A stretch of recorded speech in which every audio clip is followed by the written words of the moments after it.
Losing someone you love is never easy, but healing is possible. Transitioning to the Other Side, Volume 4 shares real stories of faith, loss, and hope from those who've walked through grief and found peace again.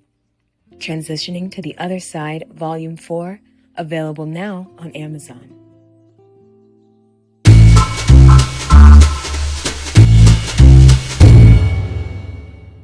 Welcome to Unwritten.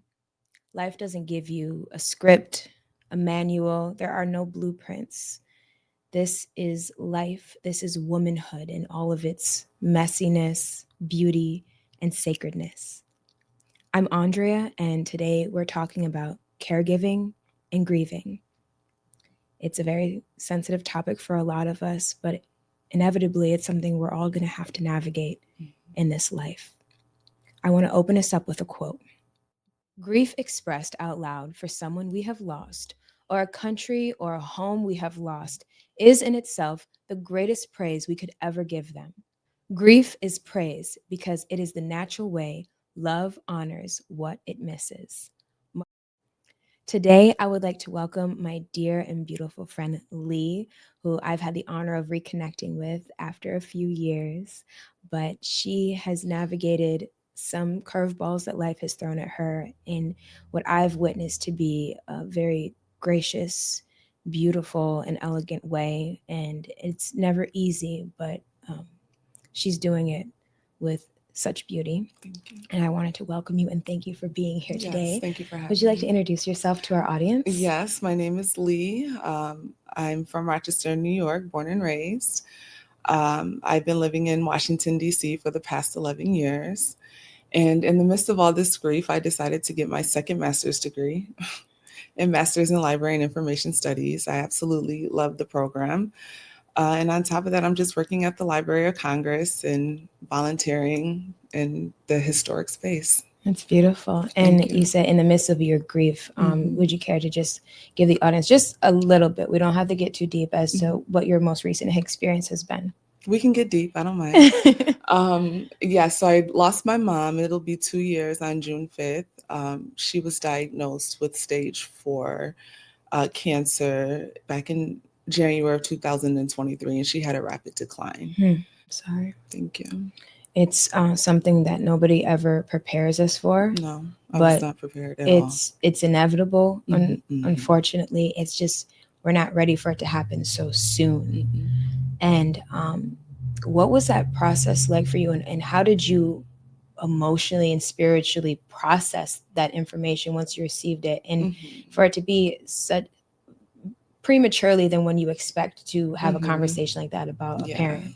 Yes, it was awful. Like, I just remember I came home in January 2023. I think she was diagnosed in February.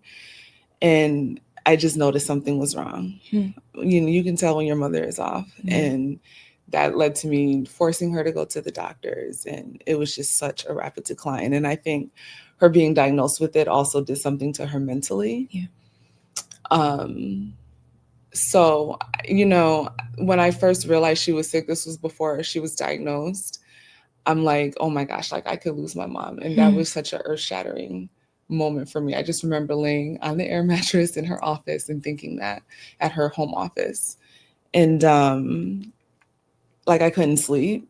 I go to sleep. I have no problems falling asleep usually. And it took me a while to fall asleep that night. But I'm like, okay, she's going to be okay. I just assumed she would be okay. And for even up to her like last 2 weeks of being here, I'm like, we still have a chance. Yeah. What is that process like for you as the child? Because it's one thing to watch them physically decline, but it is the mental aspect too that I don't think people talk about enough. That it's very difficult to navigate when caretaking for someone because they're dealing with their own feelings and thoughts of life. How did you hold space for that while also holding space for yourself and processing all of that? That's a good question. One, I knew I'm going to be by my mother's side. Like, that was just no question. Absolutely. So luckily, I I have a job that supported me. I was already working from home. I was still trying to work in the hospital, and then it's like, no, I need to take off. And then I made sure that I made space for the grief that I needed. I took off for the summer, actually, after she passed. I just remember, like, when we found out, like, okay, she's going to pass, I like went out, did my own thing, came back, and I just burst into tears because when I was like, I had to go have a moment by myself. Absolutely. Yeah. Another relative who was sick was calling me, and I was telling her, like, my mom's very sick, and she was also very sick, and she started not complaining, but talking about her illness, and I'm like, I have to go. Yeah. Because at that moment, I'm like, I'm losing my mother, and I just don't have space for you right now. Yeah. And so I went back to my mom, and I just like burst into tears. I'm like, no one's gonna get in the way of me grieving my mother. Yes. And I still feel like that to this day. Like, I'm going to take off. I get busy with life, and I'm like, why is this struggling? Oh yeah, grief. Like, grief is very tricky. And I think that's sometimes what people forget if they have not experienced grief before. I've experienced a lot of losses in my life, from family, from friends and loved ones. And I think sometimes when it's posted, or when you have the funeral or you have the conversation, everyone's life goes on. Yes. And there's like a hole for you that I don't think people realize. It's like, this is a person I talk to every day. Yeah. And it's that aspect, I think, is most difficult when, at least for me in grieving, that I feel like there's a lack of understanding or empathy from the community of people that I have around me, or the people that are around, where it's like, it just because they've passed 3-4 years later, there's something that can still, like, yes, and you want to pick up it is like, when you I went to pick up the phone to call my grandmother the other day. She passed 2 years ago now. And I it didn't even like click for me. And then I had to take a moment to like sit and cry, because it's like, oh, like, but what does that non-linear process look like for you? It's a mess. Like, I'm still like very early in it. I mean, 2 years has gone by. I haven't done that yet. That's what's going to like shake me up. Mistakenly calling my mom. Yeah. Surprisingly, I have not done that yet. I haven't like texted her or anything. I'm sorry, what was the question? What does the nonlinear process of grieving look like? Because it's not something that just happens instantaneously. It's ongoing. Yeah.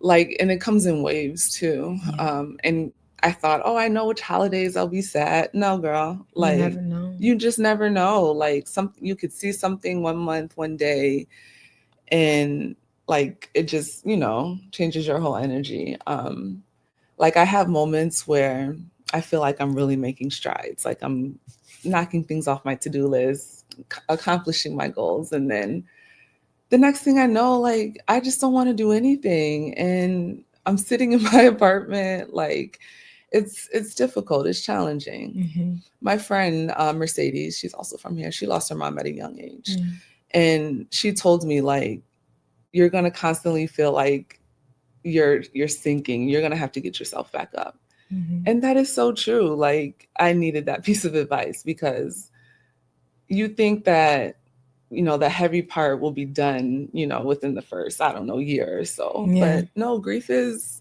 you're going to be experiencing that for the rest of your life. So, and it's okay to feel that way, especially when you love someone so deeply. The love doesn't just simply go away. The love is there, I think, forever. And I think that's something that we have to be okay with.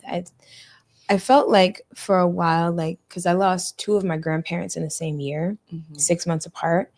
And like, I felt like I had to like push it to the side so it didn't bother other people. And I feel like I was repressing a lot of those feelings. And then they're going to come up eventually. And how do you allow yourself that space to just feel and to process those things? Yeah, I've it's been a process, like, working through that through therapy. Like, you just have to let it come. It's okay. Like, you just lost your mother, like. Mhm. And also I lost my aunt like 9 days later after my mom. Yeah. So it's like I don't even feel like I got to properly grieve my great aunt who I was Right. very close to. Right. Yeah. So Wow.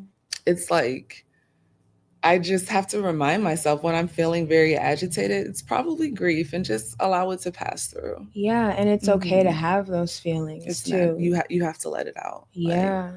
so I mean, like therapy helps, Mhm. journaling, going for long walks. It helps. Yeah. Yeah.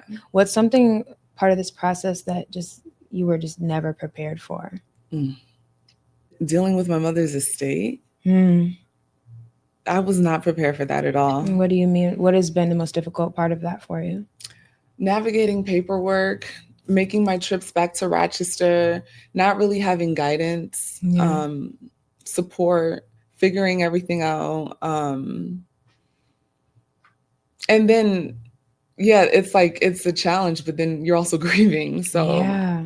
I push a lot of stuff to the side, unfortunately. And it happens because you don't want to deal with it. I don't. But it's still eventually we have to deal with it. What has been the most helpful thing The most helpful. and navigating how to deal with estates and the things that nobody really taught you about or prepared you for? The most helpful thing. I guess I'll have to come back to that. I don't know what the most helpful thing has been for me yet. That's okay. Yeah. Yeah. With that specifically. Do you think that there's anything that you would want people to know, or you think that people maybe get wrong about trying to show up for someone in the time of grief or even caretaking?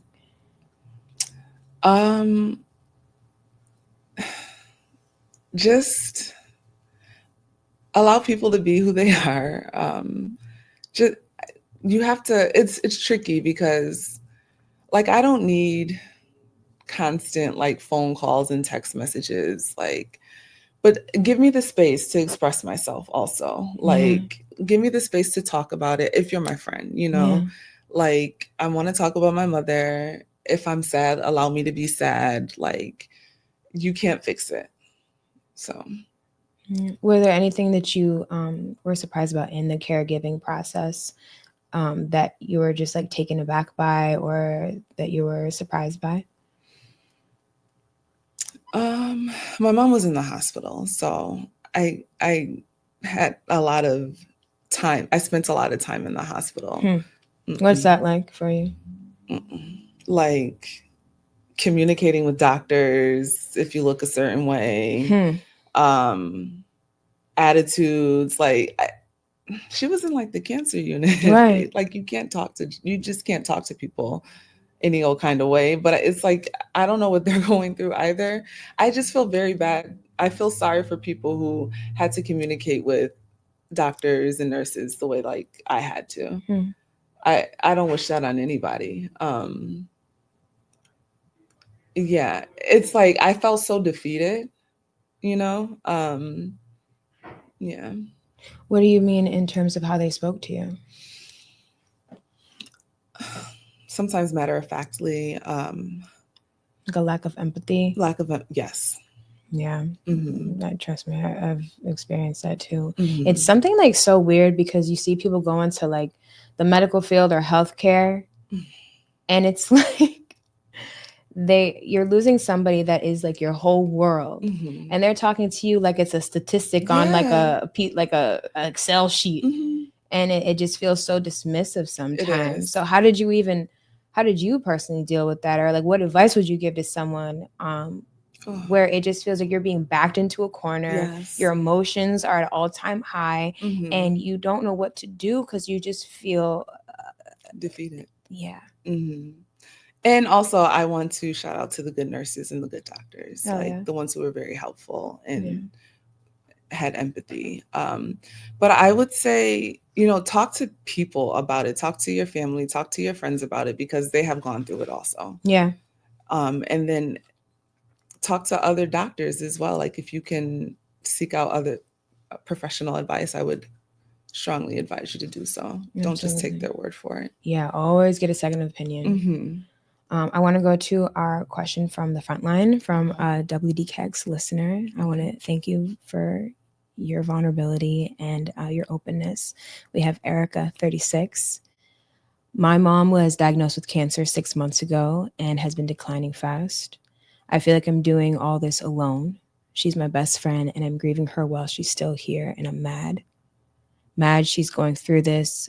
Mad no one is helping me, and I'm not ready for this to be happening right now. Losing someone you love is never easy, but healing is possible.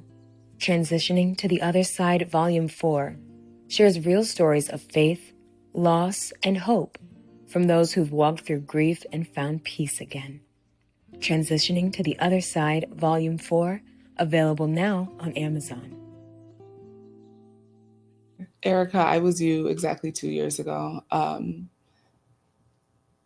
I'm so sorry that you're going through that. I know it's awful grieving your parent while they're still here. That was such a hard time for me, realizing like, oh, I don't have my mother like how I typically do. Like, that's not the person that she is anymore. I would say definitely get a therapist if you're able to. Please get a therapist. I don't know how I would be able to navigate this life without my therapist. Navigating grief, it's very tricky. Make some space for yourself. Figure out like what you need to do to release. For me, that's journaling. That's going for walks. Maybe it's endless scrolling. Try to make sure as best as you can that you're okay. You have to take care of yourself. You have to. It's difficult when you're feeding someone and helping them go to the bathroom and changing them to forget about yourself in that. And then if you have kids on top of it, you got to make sure they get to school and they're fed and their grades are good, and you can get lost in the midst of all that, and it can be scary. It's very scary, especially too, like, and this is something that I've noticed and that I'm always like surprised by when people pass, is like the house can be full of people, everybody's around all the time, and then someone gets sick and it's like there's no one around to help. You're doing everything by yourself. And I was talking to a friend about that recently. What advice would you give to someone who feels like they're just alone in it? Erica, I don't know if you and your mother went to a church, but I would definitely say ask for prayers at your church. What I've noticed is they do come to where if your mom's at the hospital, she's at home, they'll come visit her, your church congregation. That was very helpful for me. Very thankful for that. They would bring food, make sure that I was, that I ate. Yeah, it's hard feeling alone. And if you are alone, I would say like really acknowledge that. And how would you show up for someone that you knew was alone? Do that for yourself. I think that's a beautiful piece of advice. I was alone pretty much also when my mother was sick. I mean, her husband was there for sure.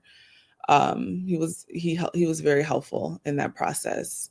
But I mean, I'm my mother's only daughter. So in terms of family, I was the only one present and able to show up for her. So like I said, really carve out time for yourself throughout the day.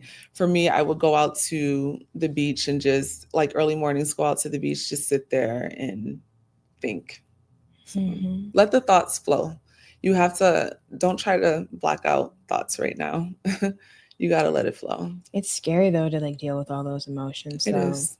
But it's going to come up in another way. So yeah, it's going to come out. Yeah, and you got to be careful of that.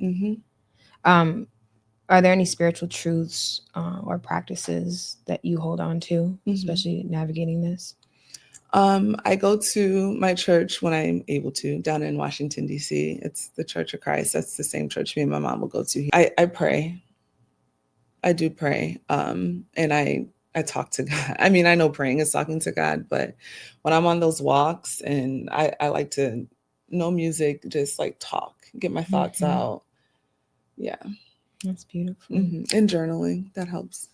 Do you have like prompts when you journal, or what does that look like? Is it just like a free flow of consciousness? Yeah. I never did the prompt exercise. I should maybe get into that. Well, But I fun. journal a lot.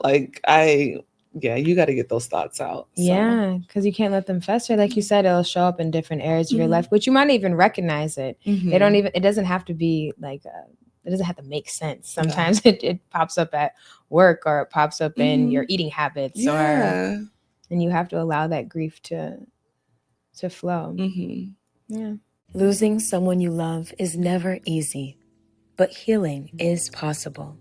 Transitioning to the Other Side, Volume 4 shares real stories of faith, loss, and hope from those who've walked through grief and found peace again. Transitioning to the Other Side, Volume 4, available now on Amazon. So when you hear the word grief now, what does that stir in you? It stirs heaviness in me, sadness for sure. When I hear other people are grieving, I'm like, oh, because I know it can be heavy. But it's also like love. It's a lot of love there. Yeah.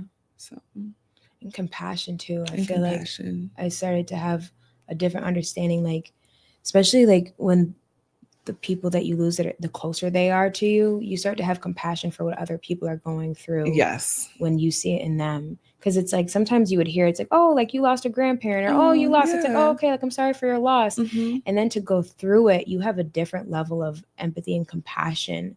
And I can like tell my friends who've gone through something as significant, because they just have like a different type of compassion. Not to say my other friends aren't compassionate at all, but it's like, I don't know, they talk to me like they've been here, like it's a different understanding. Yes. It is difficult talking to someone who hasn't maybe grieved in that way before, because it's like I feel like a loss of connection. It's like, you don't get what I'm saying. You don't get what I'm going through. You don't hear me. Yeah. And it's like they're trying. I don't think they have bad intention, but it's like if you've never done something before, it's kind of hard to talk about it almost in a way.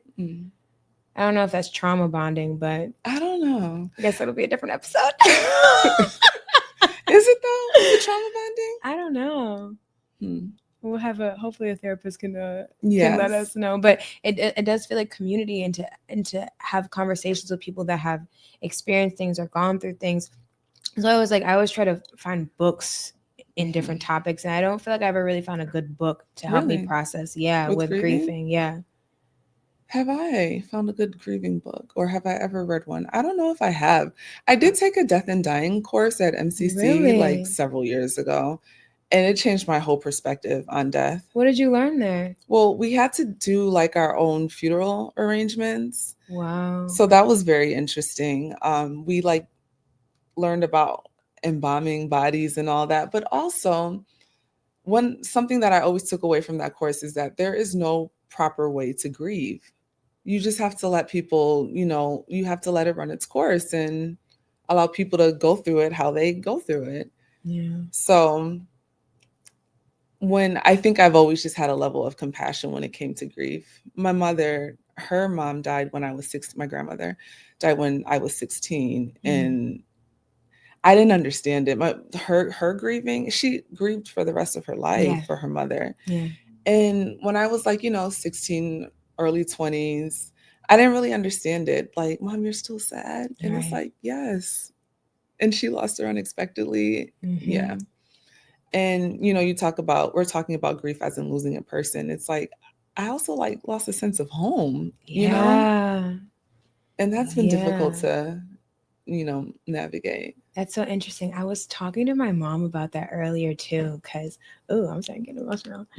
Because losing my grandmother, I feel like I've been grieving like my connection to my culture. Because my grandmother was my introduction to everything about being Jamaican and the food and the people. And it's like not having her, I've definitely, you grieve that loss, and like going over and just sitting with someone. It's like you grieve that community, that culture, that connection, those experiences. So much dies when a person dies. Yeah. Yeah. And it's And I think that's kind of like the things that unravel too. It's like, Mhm. it's the person and it's the connection you have with them, but there's all the things around the Yeah. relationship that Mhm. you don't realize that you grieve as well. All the Yes. experiences. And I think those are the times, like when I was saying I went to call to pick up the phone, where it's like she's the only person I could talk to about that. Yeah. And yeah, that, whew, Mhm. yeah, dude, Yeah. it's crazy. And my mom, she was a nerd, so I could talk to her about anything. Yeah.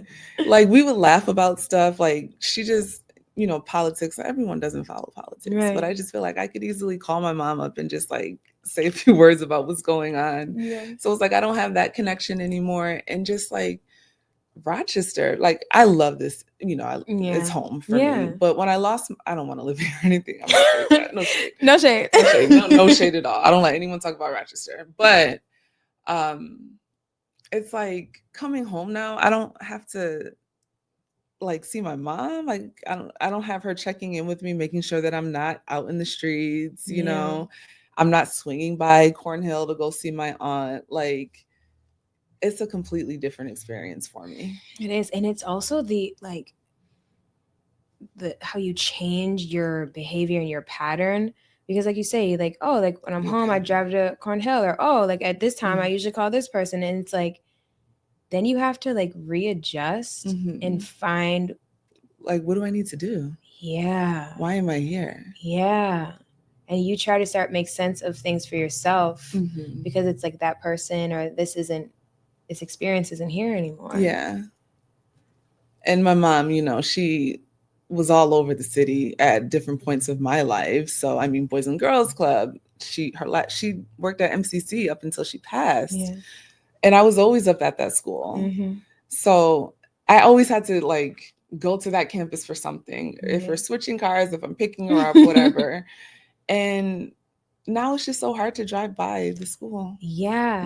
And it's a very personal experience for you, because like that's why I say, like, on the outside everything looks great, you got everything together, but it's like nobody really knows what's going on the inside. And it's such a delicate space, like, to let people into that too, because you never know who has the capacity to hold those things. So you like drive by a place and you might get sad, or you like get irritated, whatever, however you emotionally process those things. And it's like you don't want to affect the people around you, but it's like there's a whole world going on inside of you where it's like, I'm just going to turn this way so I don't have to drive past that place anymore, because it hurts. For a long time, I couldn't drive past Rochester General Hospital. Yeah. Recently, I did, like, unexpectedly. And I was like, oh, I remember, like, I would avoid, like, just coming to that side of town in general. Yeah. So I completely, it'll be the smallest thing. Like, it could be a cent, Yeah. and it brings back so many memories. Yeah.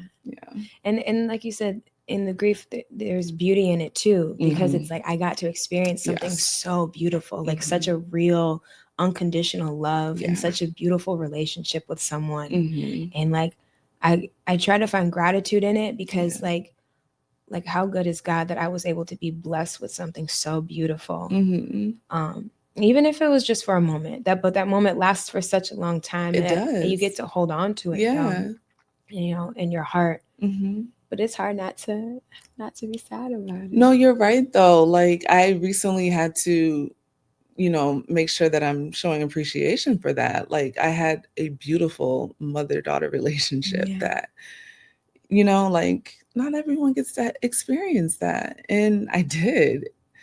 So although I'm very upset and I'm sad, and by the way, people always say you're handling it with such grace. Thank you. Like, I feel like I'm a mess. Oh my gosh. Like, it's a challenge every day. So thank you. I am trying. So, but what was I saying? I just try to thank God, thank you for the mother that I got to experience. Absolutely. Because I was upset at him. Girl. Were you upset? Really? Yeah. I felt like it was so unfair. It was too soon? Too soon. My mom, she's like my closest relative to me. And I grew up with so much family, but so much of my family has passed, my elders. I get that. And it's like God, what, you took my mom? Yeah, that's my girl. Like, what are you doing? And she didn't even outlive her mother. She didn't outlive her grandmother. So Wow. it was also me just expecting like she'll be here until she's 80, 90. Right. Yeah. And that's another thing too, is like sometimes we expect people to be here. And not that we don't appreciate them while they are here, but it's like, oh, like I got plenty more years, or I got this, or I got that. And then just out of nowhere, it's like, what? That is exactly what happened to me. It's hard to like even make sense of it. And you can't make sense of it. And I understand completely being angry at God with that. How did you transmute that though? I don't know. I just think that's who I am. Like I find the glimmer in the darkness. I'm like, well, at least I don't know. It's just, it starts with, okay, well, this I had this awful thing happen to me, but I have a beautiful life in DC. When I was able to like realize that, like, oh, I created like a beautiful life for myself. I'm like, okay, so let me figure out how to like grieve in this beautiful life. And it gets better. Yeah. But I want to take a deep breath with you. Okay. We want to hold hands. It's my favorite part. We can take a deep breath and say an affirmation. Take a deep breath in and out. I allow myself to feel without needing to fix. Let's take another deep breath.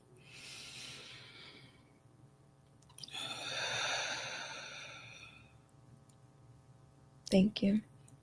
I really appreciate you being here today. And I hope it helps somebody because, you know, a lot of us are going through this. And I don't want anyone to feel like they're alone in it. And I don't want people to go through it in silence either. Because it's a part of you. Yeah. And you have to allow yourself to feel those things and allow yourself to talk about those things. If there's any piece of advice that you'd like to give to someone that might be caregiving, that might be grieving, what would you like them to know today? I can't stress this enough. If you're able to, please get a grief therapist or a therapist if you can't find one that specializes in grief. Please take care of yourself. Figure out your care routine, like what you need to show up in the world and, you know, feel your best. Package that up and try to do it every day. Even if it's just for 15 minutes, carve out time of each day to take personal time. I'm sorry, I'm stumbling over my words, but yes. So therapy, self-care, figure out what your self-care routine is, and also be in community. That helps a lot. Be in community. Don't isolate. Isolation, I understand it's necessary at times, but don't stay isolated forever.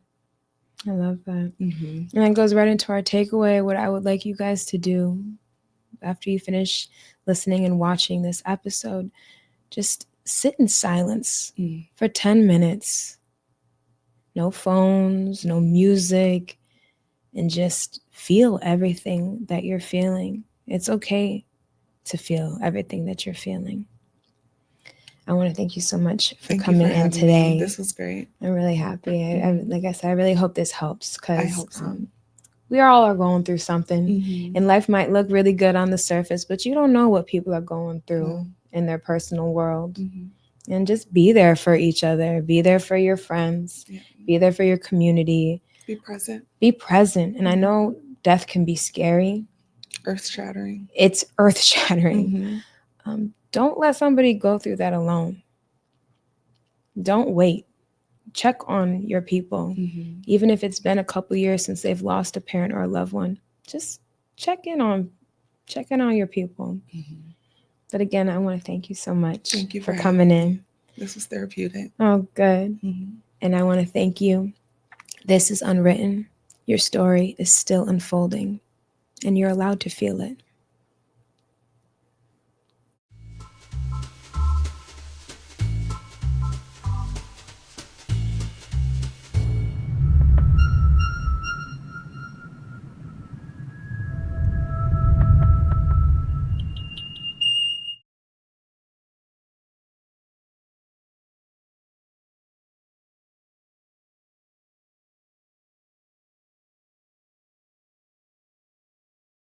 Get this on your calendar. It's coming Saturday, December 6th. Blue Cross Arena, an iconic, legendary Rochester, New York event. Tickets go on sale soon. What is it? Step Jam 2025.